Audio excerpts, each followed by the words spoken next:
2023년 1월 유럽 축구 이적 시장 1월 1일부터 1월 31일까지 진행이 됐는데요. 한국 시간으로는 2월 1일 오전 9시에 마감이 됐고, 또 마감 시간은 그때지만 그 이후에 이제 발표 작업과 이제 미디어 작업들이 걸리다 보니까 저희가 조금 더 마지막까지 확인을 했거든요. 네. 최종적인 이야기, 데드라인에 있었던 치열한 이야기들 저희가 총정리해 드리겠습니다. 우선은 뭐 가장 큰 1월의 이적, 뭐 이게 가장 큰, 이게 1월뿐 아니죠. 뭐 프리미어리그 잉글랜드 역사상 최고액 이적이 성사가 됐습니다. 네. 1억 2,100만 유로 플러스 엑스트라 코스트가 더 들어갔다라고 하죠. 예. 예, 그러면서 이제 벤피카의 엔소 페르난데스를 첼시가 영입하는데 성공했는데요. 정말 진통이 길었죠. 예, 사실 뭐 어렵다, 불발될 것이다, 뭐 이런 얘기도 있었고, 벤피카 입장도 완강했는데, 예. 극적으로 상황이 반전된 게, 사실은 이제 1월 31일 영국 시간으로 영국 내에서 좀 얘기들이 나왔어요. 첼시의 전용기가 지금 포르투갈로 네. 간다. 뭐 이거 엔소 데려오는 거 아니냐. 근데 그게 사실이었어요. 예, 그리고 이게 그러니까 힘들었던 이유가요. 원래 그러니까 더 쉽게 영입할 수 있었거든요. 그러니까 벤피카 쪽도 보낼 생각이 어느 정도 있었고, 그러니까 원래는 첼시가 그 바이아웃 금액을 내겠다. 네. 대신 이제 분할로 내겠다. 이렇게 얘기가 나왔던 거였거든요. 그리고 네. 벤피카도 그걸 받아들이려고 했고, 엔소도 그래서 예, 당연히 가는 줄 알고 첼시 보내달라. 뭐 이렇게 얘기가 됐었는데, 첼시가 막판에 조금 가격을 깎았죠. 네. 그러면서 그것 때문에 루이 코스타 단장이 화가 나가지고 네. 완강하게 나오고 있으면서 결국 예, 오랜 진통을 겪었었는데, 첼시가 근데 이걸 또 이제 결국은 성사시키게 된 이유가, 원래는 그냥 첼시도 엔소 더 이상 영입 안 하겠다라고 돌아섰더라고 했잖아요, 이번 겨울에는. 예. 그랬는데 그 보엘리법이 생길 가능성이 그렇죠. 있다. 그게 제일 크죠. 예, 장기 계약을 막겠다. 이게. 예. 그러니까 장기 계약은 가능한데, 장기 계약 시 이적료의 분할 연도를 네. 지금까지는 예를 들어서 이제 1억 유로에 이 선수를 사면 네. 10년 계약이다. 쉽게 이해하면은 이제 매년 1,000만 유로 정도를 이제 지출하는 것으로 이제 회계 장부에 작성이 되는데, 이제 그거를 어떤 장기 계약이라도 5년까지만 해준다. 네. 그렇게 이제 바꿔서 파이낸셜 페어 플레이를 좀 강화한다는 얘기예요. 이게 왜냐면은 만약에 이렇게 막 투자를 해놓고서 영입을 했다가 결국 그 구단이 파산하거나 아니면 뭐 다른 데다가 팔거나 하면 또 문제가 발생할 수 있는 거기 때문에 그런 것도 이제 막겠다라는 거거든요. 게다가 그런 그 장기 계약이 원래는 지금까지 많지는 않았어. 거의 사실 없어서 거의 5년 그렇죠. 정도였는데, 보엘리 구단주가, 이 사람이 머리가 좋은 것 같아요. 이 첼시에 와서 메이저리그에서 많이 하는 거니까 돈을 이제 쓰면서 이거 이렇게 하면 되는데 왜 장기 계약 안 해? 하면서 7년 계약, 8년 계약 막 때린 거잖아요. 이게 그러니까 뭐 메이저리그나 이런 데서는 되는 게, 그런 데는 사실상 그 이적료라는 개념 자체가 거의 없잖아요. 그렇죠. 예, 그러니까 뭐 선수와 선수를 맞트레이드를 한다거나 아니면 이제 연봉 계약을, 계약 만료가 됐을 때 연봉으로 이렇게 계약을 하는 거니까 어차피 연봉은 연간 나가는 거니까 문제가 안 되는 건데, 이제 유럽 축구는 이적료라는 게 거의 이적료로 선수를 사고 팔고 하다 보니까 그거에 대한 이제 회계 처리를 이런 식으로 하는 게 과연 맞는 것이냐는 얘기들이 나오게 되는 거죠. 어쨌거나 그 5년까지만 인정해준다. 뭐 그것도 뭐 말은 안 되는 건 아니에요. 기본적으로 이적료는 한 번에 지출이 되고, 물론 본납을 하더라도 이거 장기간으로 너무 쪼개놓는 것은 리스크가 있어서, 그래서 이 법이 생기기 전에 1월에 끝내야겠다. 그래서 이제 8년 계약을 체결한 거죠. 8년 6개월 정확히 이제 계약이라서 2031년 6월까지 엔조가 이제 첼시 선수가 되게 됐는데요.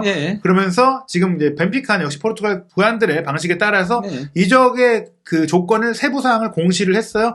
총액 1억 2,100만 유로의 이제 옵션이 있고, 여기에 이제 이적 소송팀인 아르헨티나 리버플레이트가 이 돈의 25%를 가져간다. 그러면 이제 리버플레이트도 대박 난 거예요. 예, 그렇죠. 그래서 뭐 여러 가지로 엔소가 이제 프리미어리그 최고액으로 가게 됐는데, 뭐 이 사진을 보시면 아시다시피 사실 이게 큰 논란이에요. 엔소가 좋은 선수가 맞다. 그리고 월드컵 영플레이어상 받았고 월드컵 우승도 했고 어린데, 이 정도 금액의 선수가 맞냐? 이 정도 가치가 있냐? 진짜 너무 거액이 나가긴 했죠. 예. 그래도 뭐, 벤피카가 안 팔겠다라고 했으니까, 그러면은 바이아웃을 맞춰야 되는 거는 뭐 어쩔 수 없는 거고요. 예. 그리고 또 이게 그러니까 단순히 프리미어리그 역대 최고 이적료를 넘어서, 겨울 이적 시장 역대 최고 이적료죠. 그리고 뭐, 그 축구사 역대로 따지더라도 5번째에 해당하는 금액이기도 하고요. 근데 첼시가 단순히 이제 그 엔소만이 아닌 거죠. 예. 이미 뭐 바디아시, 안드레이 산토스, 다트로 포파나, 주앙 펠릭스, 무드릭, 마두에케, 그리고 구스토까지 영입을 하면서 이번 겨울에만 3억 2,330만 파운드를 지출을 했습니다. 이 돈을 한국 돈으로 환산을 하니까 환율에 따라 변동이 있지만 현 시점 기준으로 4,900억 그러니까 거의 5천억에 가까운 돈을 한 달 동안 썼다. 물론 말로구스토는 여름에 올 선수지만 어찌됐거나 지금 돈을 쓴 거니까 그렇죠. 포함이 되는 거고요. 제가 봤을 때 축구 역사상 1월 한 달에 이렇게 돈을 쓴 적이 없을 것 같아요. 없어요. 단 한 번도 없어요. 예, 정말 엄청난 돈. 역시 미국의 달러가 대단하구나 이런 얘기들을 많이 하고 있습니다. 예, 근데 이게 더 놀라운 게요.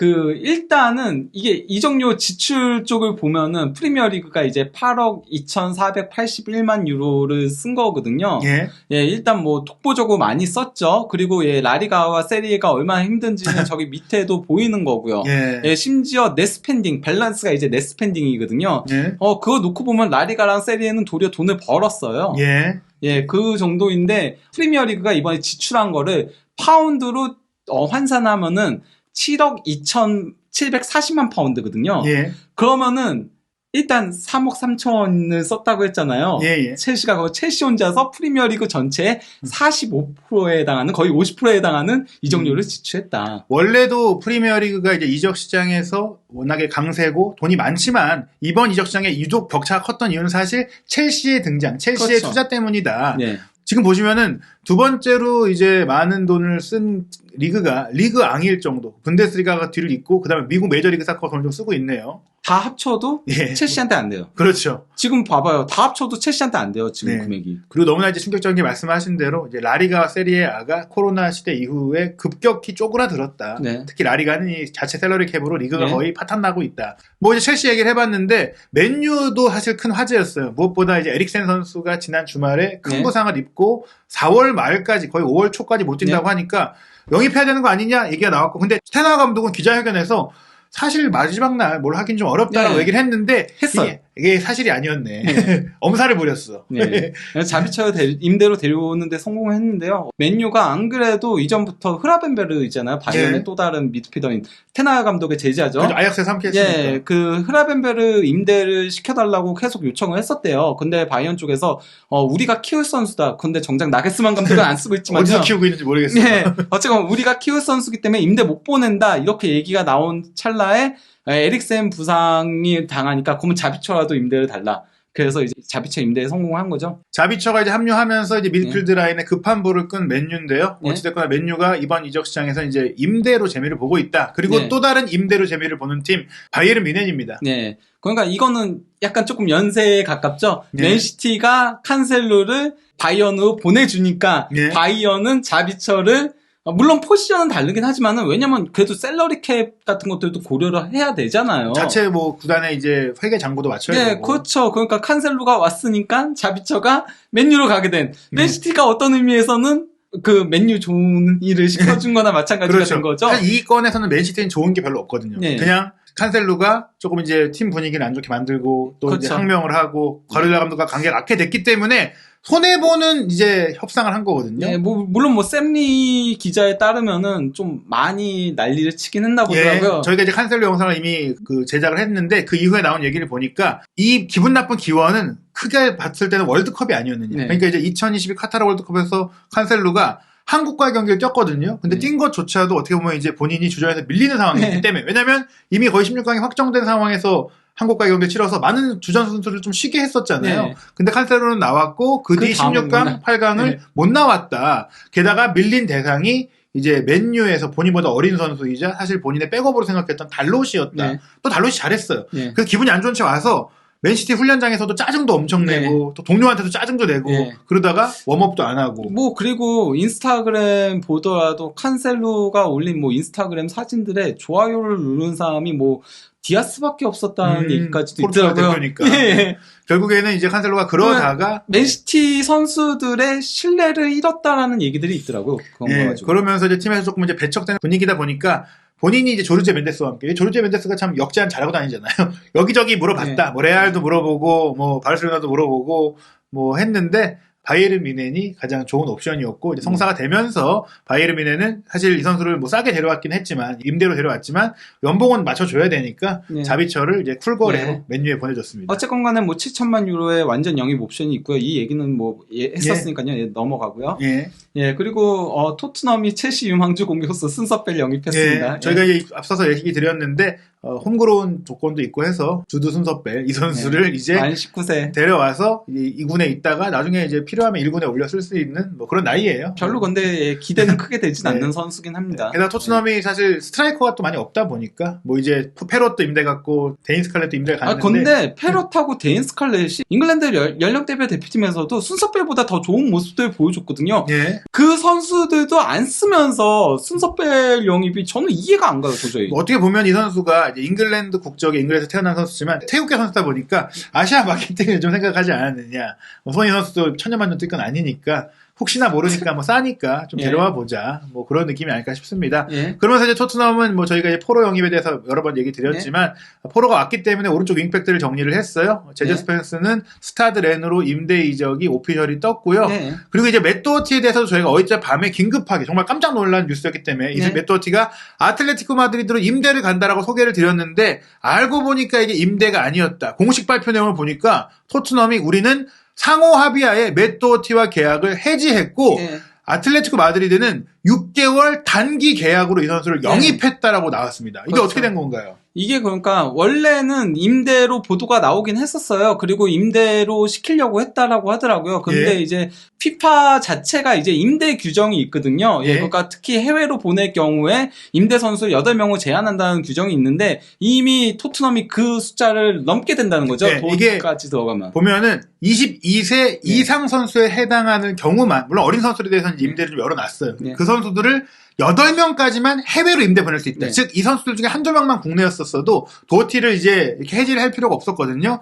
근데 이제 문제는 이 임대가 마지막 날 또 다 이루어졌단 말이에요. 그래서 숫자 계산을 잘못했나봐요. 힐하고 스펜스가 나가니까. 그래서 스펜스가 22세가 딱 됐더라고요. 그래서 이게 걸려가지고. 힐도 22세가 딱 됐고. 그래서 사실은 몇 달 전이었다면 또, 우리 한 달만 전이었더라도 됐을 수도 있는데 이 규정이 막히면서 지금 임대 등록이 안 된다는데요. 피파 시스템에서 안 된다고 나올 거예요. 8명 됐습니다.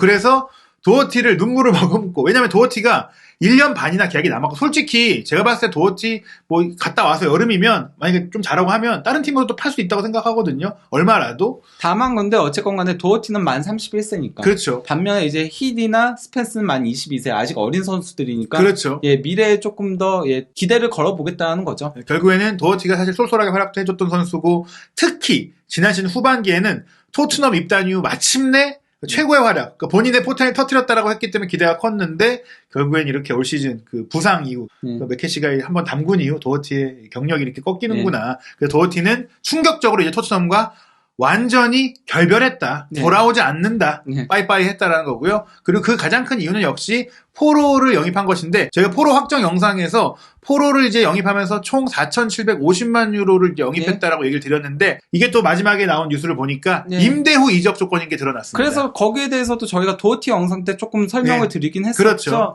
일단 뭐 6개월 임대인 거고요. 500만 유로고요. 그리고 여름에 이건 의무 이적입니다. 그리고 4천만 유로고요. 그러면 4,500만 유로를 이제 맞추게 되는 거죠. 근데 이제 연대 기여금의 95%를 토트넘이 지급을 하도록 했어요. 그래서 거기다가 또 이제 중개 수수료 238만 3,780 유로를 또 내기로 되어 있고요. 여기 서류상으로는 이걸 토트넘이 낸다고 되어 있지는 않지만 이 중개 수수료가 명시되어 있는 걸 보니까 아마도 이 과정 속에 협의가 된 것 같고, 여기에 이미 알려진 대로 마커스 에드워즈의 권리를 토트넘도 50% 갖고 있었지만 15%를 스포르팅이 양도한다라는 공시를 이제 스포르팅 구단에서 했기 때문에 이거는 이제 오피셜입니다. 그럼 왜 이게 임대 후 이적으로 됐느냐? 일단 뭐 지금 당장 이적을 하게 되면은 스포팅 입장에서는 세론 조항에 의거해가지고 맨시티한테 그러면 원래 4,500만 유로의 이적료가 발생했을 경우에 1,100만 유로를 줬어야 됐었거든요.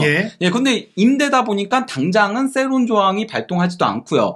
그리고 이적료는 결국은 4천만 유로가 되는 거거든요. 그렇죠. 그건 1,100만 유로보다 떨어지는 금액을 주면 되는 거고, 그러면은 스포팅 입장에서도 이득을 보는 거고, 그리고 이제 토트넘 입장에서는 당장 돈이 없어서 이걸 안 그래도 바이아웃 그냥 4,500만 질렀으면 그냥 쉽게 영입이 됐었거든요. 근데 그게 안 돼서 뭐 은행에 빌리네 어쩌네 이러려고 했었던 거였는데 결국 그 시간을 벌 수 있게 된 거죠. 그렇죠. 결국에는 양자가 모두 득이 되는 조건으로 합의점을 찾았다. 굉장히 머리를 잘 쓴 거예요. 역시 레비 회장도 머리를 잘 썼다고 볼 수 있고, 또 스포르팅도 사실 이런 데서 빠꼼하다고 알려져 있잖아요. 아니, 원래 포르투갈 구단들이 예. 이런데 솔직히 말하면 갑입니다. 예. 예. 그래서 둘이 잘 머리 짝짝꿍 해가지고 괜히 포르투갈 예. 구단들이 거상 소리 듣는 게 예. 아니에요. 그래서 맨시티보다 위에요. 그래서 맨시티는 돈이 들어올 걸 생각하고 있었는데 뭐지?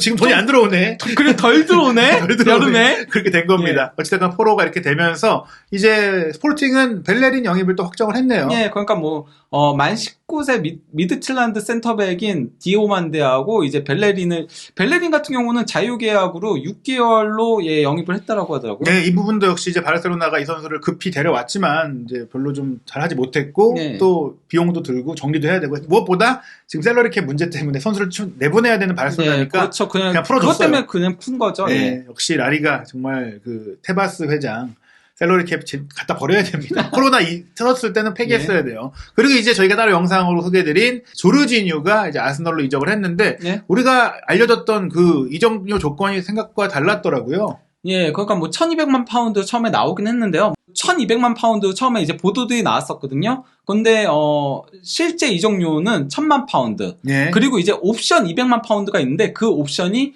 프리미어 리그 우승 시. 예. 근데 이걸 또 첼시가 수락한 거는 또 누가 또 약간 아스날이 뭐 비현실적인 조건이 아니니까. 네, 그리고 가능성이 있다라고 본 거겠죠. 그리고 그렇죠. 사실 공짜로 보내는 것보다는 1000만 그렇죠. 파운드라도 받는 게 낫고 예. 거기다가 우승해주면은 200만 파운드 더 받게 되는 거고. 그렇죠. 예, 거기다가 이제 계약 기간이 1년 6개월이라고 했었잖아요. 예. 근데 1년 연장 옵션이 추가되어 있대요. 예. 조르준 입장에서도 내가 잘하면 좀 연장할 수 있고 또 남고 네. 싶은 또 나이가 있기 때문에 그런 의지가 있으니까 그런 것 정도는 아스널이 또 맞춰준 거예요. 네. 우승에 기여하고 잘하면 예. 뭐 연장 안 할 이유가 없는 것이죠. 네.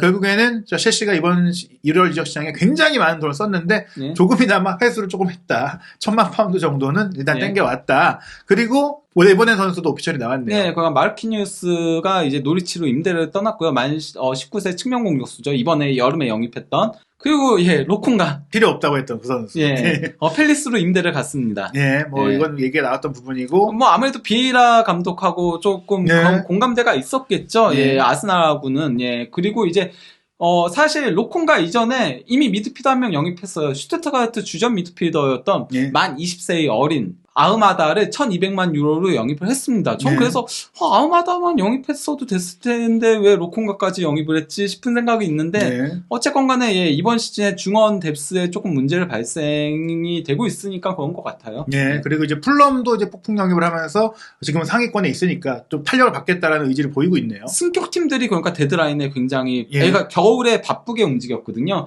일단 풀럼 같은 경우는 데드라인에 아스날의 소아레스 풀백을 이제 데려왔고요. 예. 예, 이건 키비오를 영입했을 때 이미 얘기한 거죠. 화이트가 오른쪽 풀백으로 고정되면서 예. 소아레스가 떠날 것이다라고 얘기했는데 결국 마지막 날에 결정이 됐고 또 이제 그 세르비아 대표팀 수비형 미드필더 토리노에서 뛰고 있는 예, 루키치도 영입했습니다. 그러면서 예. 뭐 루키치가 막 나랑 그 미트로비치랑 굉장히 친하고 뭐 이런 얘기도 하더라고요. 예, 그래서 세르비아 커넥션을 한 거고 그 브라이턴의 예, 약간 좀 베테랑 센터백인 셰인 더피는 아예 그냥 브라이턴이 계약을 해지하면서 6개월 계약을 한 거예요. 예, 역시나 이제 백업 자원으로서 말씀드린 예. 대로 후반기에 부상 이슈가 있을 때 커버할 수 있는 선수를 풀럼이 데려오면서 예. 잔류에 세게 받겠다. 예. 게다가 잔류 넘어서 유럽 대항전도 노리겠다라는 의지를 보였고요. 그리고 또 팅엄입니다. 예, 아 진짜 이적 시장 너무 이 팀은 너무 많이 영입해요. 제발 거의- 좀 그만 좀 영입. 거의 30명 영입한 거 아닌가요? 30명 그렇죠. 예. 아 미치겠어요. 진짜 예. 짜증나요. 이 팀만 보면은. 어찌됐건 근데 예. 대단한 선수 데려왔습니다. 바로 케일러 나바스, 예. 레알 마드리드의 챔스 우승 영웅이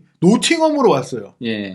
이게 왜냐면 딘 앤더슨이 이제 부상을 당했기 그렇죠. 때문에 예, 그 공백을 메우기 위해서 이제 1년 6개월을 임대로 데려왔습니다. 그러니까 저는 흥미로운 게 이 그리스의 이제 미디어 재벌 마리나키스잖아요. 근데 이 사람이 올림피아코스를 공동 운영하고 있는데 올림피아코스에다가도 하메스하고 마르셀로 레알 마드리드 출신 선수를 데려오더니 여기도 이제 예. 레알 출신 나바스 레알 마드리드 챔스 3연속 우승을 감명 깊게 봤나 봐요. 예. 뭐 이렇게 데려왔고 또 이제 뉴캐슬을 떠나게 된 예. 셀비 그리고 말씀드린 아틀레티코의 수비수 예. 펠리페까지 다 오피셜이 떴습니다. 예. 뭐 그러면서 이제 대대적인 영입을 또 한 거죠. 근데 다 30세가 넘어요. 사실은 정말 즉시 전력으로 영입을 한 거고 어떻게 보면 노팅엄이 시즌 전반기에는 거의 강등 유럽팀이었지만 지금 많이 올라왔잖아요. 예. 그 부분에 있어서 역시 힘을 실는 것 같습니다. 그리고 이제 본머스가 이번 겨울에 굉장히 영입을 많이 했거든요. 예. 근데 이제 데드라인에도 나름 예, 빅네임들을 영입을 했어요. 우크라이나 핵심 수비수인 이제 만 20세인데도 불구하고, 예, 자바르니. 지난 유로 때도 주전으로 활약했던 선수죠. 예, 제가 그 추천했던 선수. 토트넘에 추천했던 선수죠. 예, 왜냐면 빌드업도 좋고 그런 선수인데, 자바르니를 2270만 유로, 그러니까 나름 거액을 들여서 5년 6개월 계약으로 데려왔고요. 예, 그리고 또 이제, 아마드 디알로의 형으로 알려진, 근데 진짜 형인지는 모르겠네. 왜냐면 신분이 이게 조금, 그렇죠. 뭐 삼촌을 뭐 속여가지고 뭐 그렇게 했다라는 얘기들이 있는, 그리고 이름을 얘는 안 바꾼 거 보면은 저는 친형제 아니라고 생각해요. 그렇죠. 그 아마드 디알로도 원래 트라오레라고 불렸었으니까. 어쨌건 간에 하메드 트라우레 사솔로에서 측면 공격수를 뛰고 있는 만 22세 이 선수를 임대로 데려왔는데요. 참고로 여기서 또 재밌는 스토리가 있죠. 원래 본머스가 차니올로 데려오려고 그것도 나름 거액을 질렀잖아요. 3,500만 유로인가를 질렀고 로마도 그거에 오케이를 했는데 차니올로가 그걸 거부를 했거든요. 그렇죠. 계속 설득을 했대요. 로마까지 가가지고 설득했는데도 차니올로가 본머스 안 간다. 이래서 결국 본머스가 하메드를 임대로 데려오게 된 거였거든요. 그리고 자바르니도 영입을 하게 된 거고 그 돈 가지고 영입을 한 건데 차니올로가 밀라노에 있었대요. 계속 에이전트랑 같이 밀란 이적을 하고 싶어가지고 근데 안 되니까 결국 본머스에게 우리 이적할게 해줘. 딱 이러니까 본머스가 우리 돈 없어. 늦었다. 우리 다 썼어. 그 차니올로는 로마에 남게 됐던 슬픈 사연이 있는데요. 근데 본머스가 이렇게 이적료를 막 쓸 수 있게 된 게 여기가 원래 러시아 구단주여가지고 승격했음에도 돈을 쓸 수가 없었거든요. 근데 미국 구단주로 바뀌면서 겨울에 급하게 이렇게 선수들 대거 영입을 하고 있습니다. 승격팀들의 대대적인 투자가 이루어졌고 또 강등권 팀들은 지금 급해요. 사우샘프턴 조금 살아나고 있는데 뭐 가나 대표팀에서 이제 한국을 상대했던 카말딘 술레마나가 왔네요. 그가 2,500만 유로를 들여가지고 영입을 했고요. 그리고 이제 행크의 공격수인 오누아추 이 선수 이제 만 28세로 그 벨기에 리그에서 뛰긴 나이가 좀 있지 않나 싶은데 2m 1cm의 나이지리아에 19경기 16골 넣으면서 이번 시즌 좀 골을 폭격하고 있는데 1,800만 유로에 영입을 하면서 공격 보강에 집중했죠. 왜냐면은 사우스햄튼은 공격이 가장 큰 문제였으니까요. 빠른 윙과 장신 공격수를 영입한 것 자체가 실리적으로 골을 만드는 축구를 하겠다. 무엇보다 장신 공격수라고 해도 보통 190대거든요. 2m 대는 거의 잘 없어요. 근데 압도적인 신장으로 찍어 누르겠다라는 의지를 보인 영입이고 뉴캐슬이 또 한 명의 선수를 또 마지막 날 영입을 했네요. 이 선수는 사실상 저는 1군 선수는 아니라고 보고 있긴 하지만은 그래도 1군에 등록을 하긴 했더라고요. 그러니까 웨스트햄 오른쪽 풀백인 애쉬비를 영입을 했는데요. 뭐 이 선수 스코틀랜드 21세 이하 선수고 오른쪽 풀백과 센터백을 보고 이제 350만 유로로 영입했는데 그러니까 뉴캐슬은 앤서니 거든도 그렇고 어린 선수들로 장기적인 미래를 꾸려나가려고 하는 것 같아요. 이삭도 그랬었고, 뭐 최근에 영입하는 선수들이 다 보면은 어린 선수들이에요. 요즘에 거액을 투자하는 이런 새로운 구단주들은 예전이라면, 한 그 로만 시대를 생각하면은 완성된 선수에게 큰 돈을 썼다면 요즘에는 이제 어린 선수들로 이제 장기적인 토대를 쌓는 그런 행태를 보이고, 그런 유형을 보이고 있습니다. 리즈 유나이티드도 영입을 했어요. 뭐, 그가 세르베테에서 뛰고 있는 센터백인 몬테이루를 영입을 했거든요. 이 선수가 그러니까 만 18세로 스위스 태생 포르투갈 19세 이하 대표팀 선수인데요.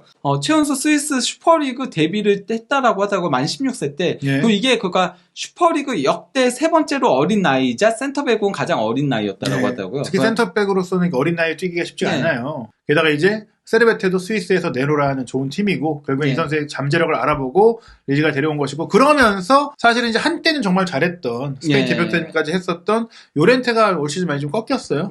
그러면서 이제 로마로 임대를 떠났는데요. 그 1,800만 유로 완전 이적 옵션이 포함되어 있다라고 해요. 의무는 아니고요. 저는 의무 아니어가지고 저거 발동 안 시키지 않을까. 로마 가기엔 너무 비싸긴 하거든요. 그렇죠.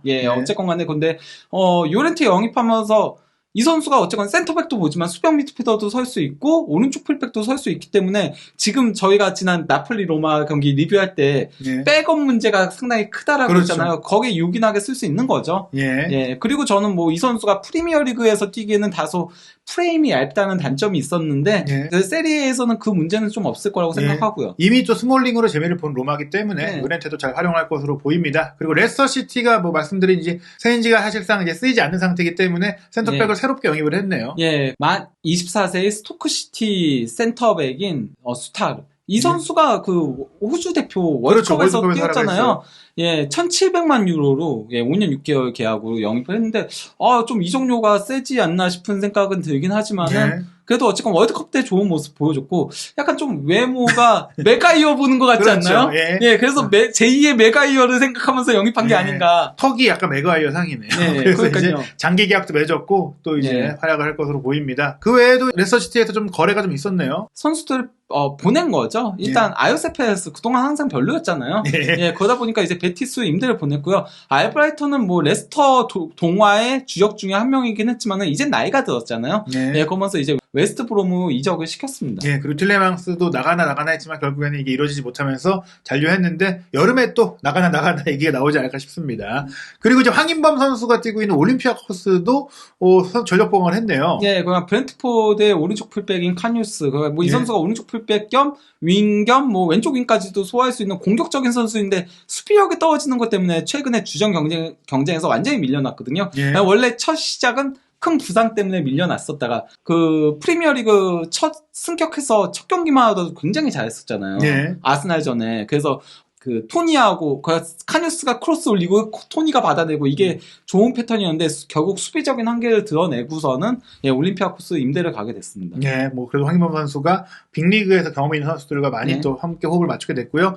또 이제 스페인 쪽에서도 재밌는 소식도 좀 있었는데 셀타비고가 이제 세페로비치 스위스 대표 공격수를 영입했네요. 사실 뭐 재밌는 소식은 별로 없었고요.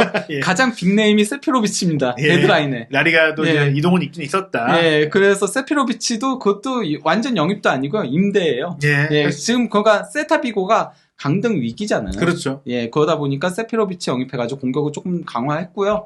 예, 데려오면서 결국은 데니스 수아레스를 에스파뇰로 임대를 보냈고요. 미드필더인 플레이메이커인 그리고 또 이제 에스파뇰이 영입을 3명이나 동시에 했어요. 그러니까 스페인 팀들이 힘든 와중에도 에스파뇰과 카디스 이런 팀들이 3명씩 막 데드라인에 영입을 했어요. 그러니까 우리 강등되면 안 돼. 그렇죠. 이러면서 어떻게든 데려왔는데 뭐 에스파뇰을 어쨌건 간에 뭐 데니스 수아레스 그리고 또 이제 스포팅 이온의 미드필더인 그리게라 알메리아 골키퍼인 베테랑 골키퍼인 파체코 이렇게 영입을 했습니다. 예, 그 영입을 하면서 좀 움직임이 있었고요. 또 이제 독일에서도 이제 소식이 뭐 있었습니다. 예, 그럼 분데스리가가 그나마 그래도 프리미어리그 다음으로는 좀 활발하게 움직였는데요. 일단 뭐 헤르타 베를린이 톨가 치게치를 영입을 했거든요. 근데 이 선수가 앙카라 퀴츠의 미드필더인데 원래 헤르타에서 경험이 있어요. 그냥 볼프스부르크 출신 후 그때 우승했을 때도 뛰었었는데 헤르타에서 2013년부터 2016년까지 뛰었던 경험이 있거든요. 그러니까 친정팀으로 복귀했다고 할 수 있고요. 그리고 또 이제 지금 강등 위기에 있는 샬케가 클럽 부리의 수비형 미드필더 겸 센터백인 에데르 발란타를 임대로 데려왔고요. 급하게 그 샬케의 라이벌인 도르트문트는 토르강 아자르를 PSV로 임대를 보냈고요. 아자르 형제가 나란히 지금 꺾이고 있는 상황입니다. PSV가 토르강 아자르를 임대로 데려온 이유는 프랑크푸르트가 필립 막스를 임대로 영입을 했기 때문이죠. 연쇄적으로 이제 이동이 이루어진 것이고요.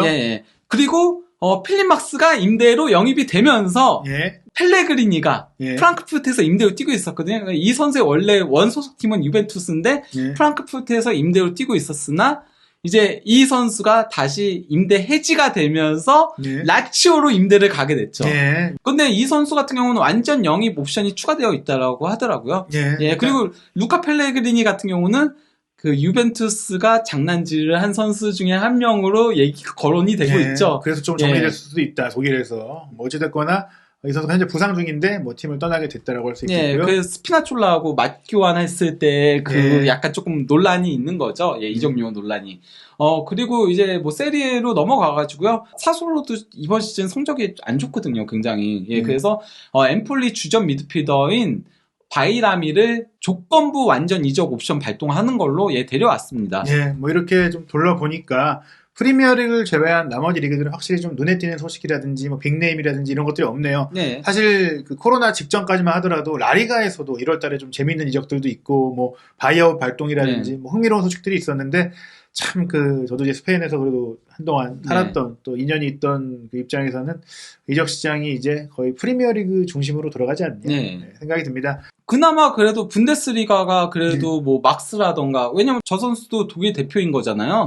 그리고 또 이제 뭐 칸셀로라던가 이런 식의 이적들이 있긴 했는데 진짜 세리에하고 라리가는 뭐가 없어요. 심지어 리그왕한테도 밀려요 지금은. 사실은 뭐 이제 현실성은 없지만 뭐 라리가하고 세리에 합쳐야 되는 거 아니냐 뭐 이런 얘기들도 있긴 했었거든요. 인터리그를 합쳐서 하자. 규모가 작아졌다. 대적하려면. 근데 뭐 어떻게 됐거나 지금처럼 운영할 수는 없다. 네, 다만 지금 세리에 같은 경우는 그 슈퍼리그를 원래 진행하려고 했던 거기서 그 CBC 형태처럼 그렇게 해가지고 하려고 한다는 얘기들이 있죠. 예. 네, 그래서 그걸 받아들이면 조금 돈이 돌지 않을까라는 그런 얘기들도 있는데 그것도 조금 리스크가 있다 보니까. 예. 예. 라리가는 자체적인 그 셀러리캡 규정을 어떻게 손볼 것인지 다양한 부분들에 좀 조정이 필요하지 않을까 싶습니다. 한준TV 계속해서 유럽 축구의 최신 이슈, 해외 축구의 디테일한 소식들 부버지 김현민 기자와 함께 하니까요. 2022-2023 시즌 후반기도 유럽 축구 소식 한준TV에서 확인하시기 바랍니다.